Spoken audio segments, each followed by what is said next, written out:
မှာဆက်ရတာသေးအချမတော်ကွဲတတ်သည်တဲ့ကျွန်တော်စာရေးဆရာကျွန်တော်ပဲသွားရင်းနဲ့ပျော်စရာကောင်းတာပေါ့အဲ့မှာတိုင်ကျိုးရောက်တော့ဘုန်းကြီးကလာကျိုးတယ်ဘုန်းကြီးကလာကျိုးတော့ကျွန်တော်တို့ပုံတွေကလည်းဗနိုင်းတွေနဲ့ဆွဲလာတာဟိုအမတန်တင့်တယ်တပ်ပယ်တာဟိုကျွန်တော်ပုံကျွန်တော်ကြည့်ပြီးတော့သဘောကျတယ်ကြည့်တော့ဟာအရှင်ဖျားမှားနေပြီဘာမှားလာလဲဟိုမှာအရှင်ဖျားရေးတာဒေါက်တာခင်မောင်ညိုဟုတ်ပြီဘောဂဗေဒပဲအရှင်ကမဟုတ်ဘူးဒေါက်တာခင်မောင်ညိုက1ယောက်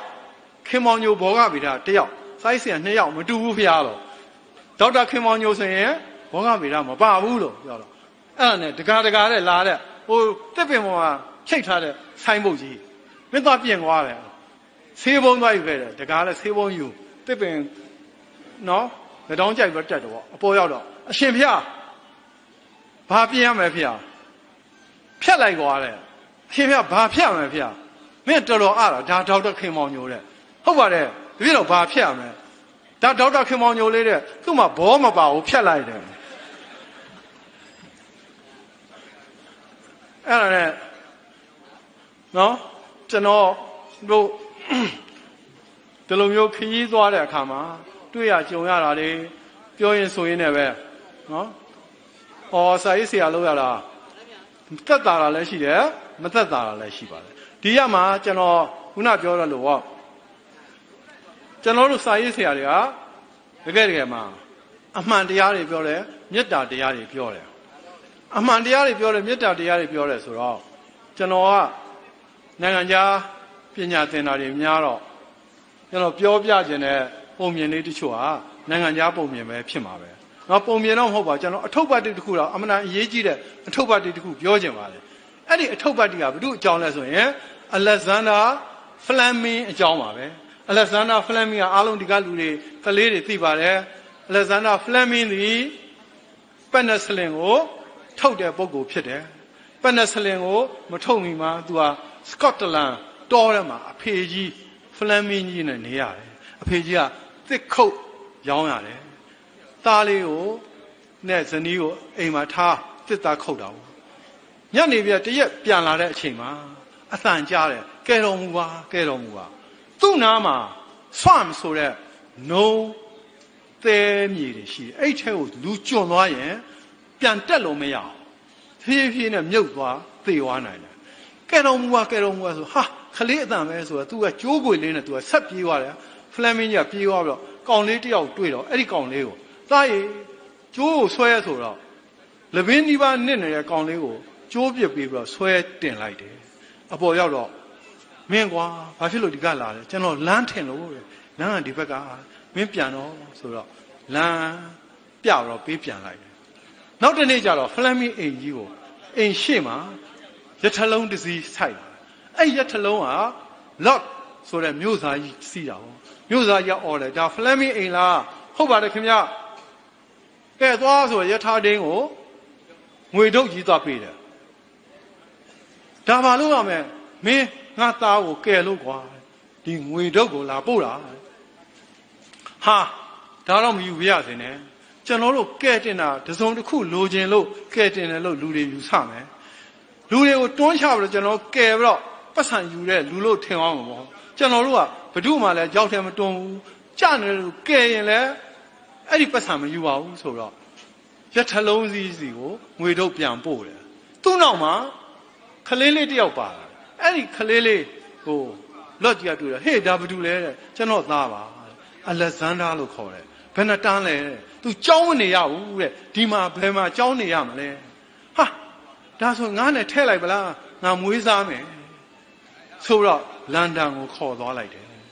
လန်ဒန်မှာကြောင်းထားပေးလိုက်တယ်ဖလမ်မင်းကအလက်ဇန်ဒါဖလမ်မင်းကကြောင်းနေတယ်စာအမတန်တော်သွားတယ်အဲ့ဒါကြောင့်ဆရာဝန်ကြီးဖြစ်လာတယ်ဆရာဝန်ကြီးဖြစ်လာအဆင်ပြေတာပေါ့ငကြလေးထောက်လိုက်3000ယူလိုက်နော်အဆင်ပြေတာပေါ့အဲ့လိုမျိုး तू မလုပ်ပါဘူးကျွန်တော်ဗမာပြည်ကဆရာဝန်ဆိုပိုးတော့တော်သေးတယ်မြို့ထဲမှာသွားကြည့်အထူးကုတွေနော်အခါကျငကြထောက်ရင်နားမှာတော့တက်ဆရာမလို့လက်ဘေးမှာချိတ်ယူနေစမ်းရင်ယောဂသိတယ်အရန်တော်တာအင်္ဂါဂျိုကလာတယ်ထင်တယ်နော်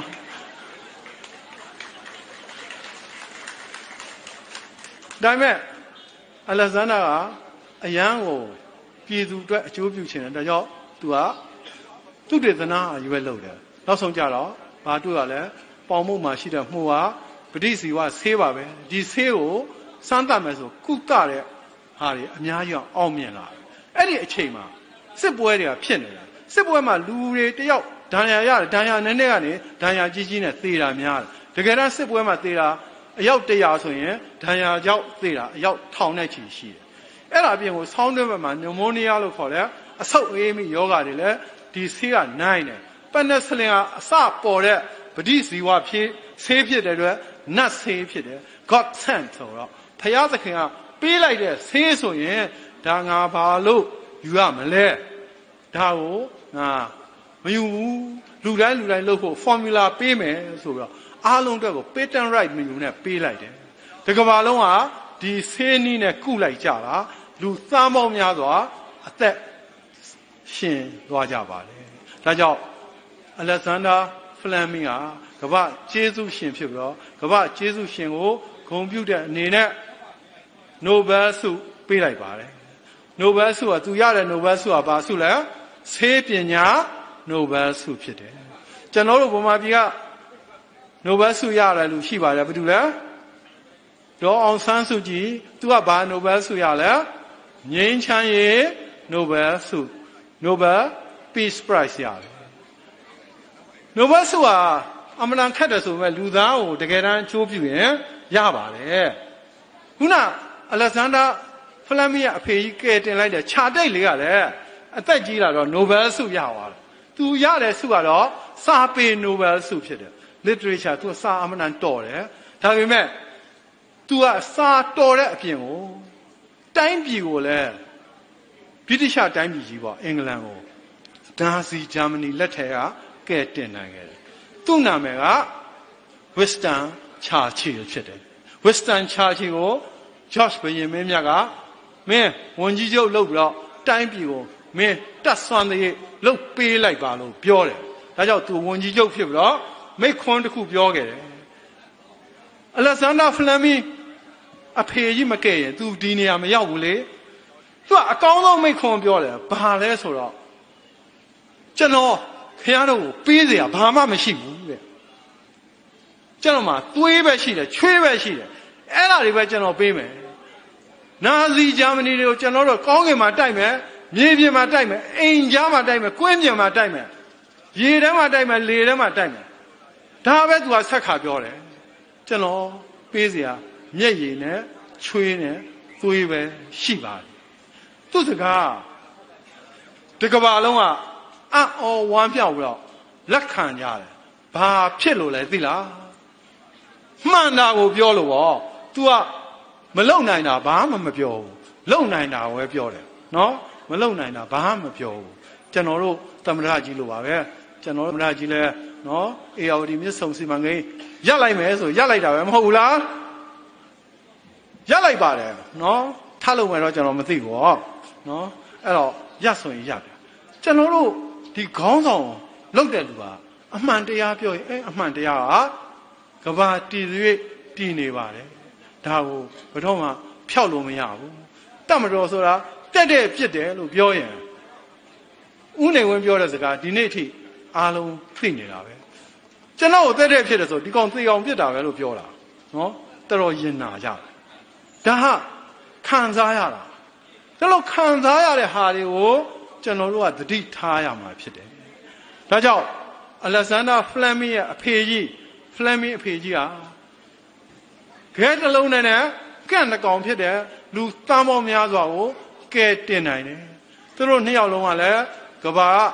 အထူးဂုဏ်ပြုတဲ့ပုံကိုယ်တွေဖြစ်လာကြပါတယ်အလကားနေကတော့မဖြစ်လာပါဘူးဒါကြောင့်ကျွန်တော်တို့ပြောတယ်ဆိုတယ်လှုပ်တဲ့ကိုင်တဲ့နေရာမှာ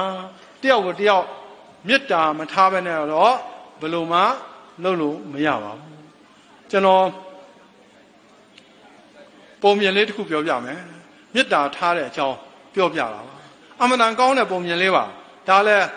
နိုင်ငံခြားပုံမြင်ဆိုတော့ God never ဆိုင်တယ် Heaven never ဆိုင်အဲ့တော့ခြားတက်လေးတယောက်တဲ့နေ့စဉ်ဖျားဆုတောင်းတယ်ချရှမ်းမှာသွားပြီးတော့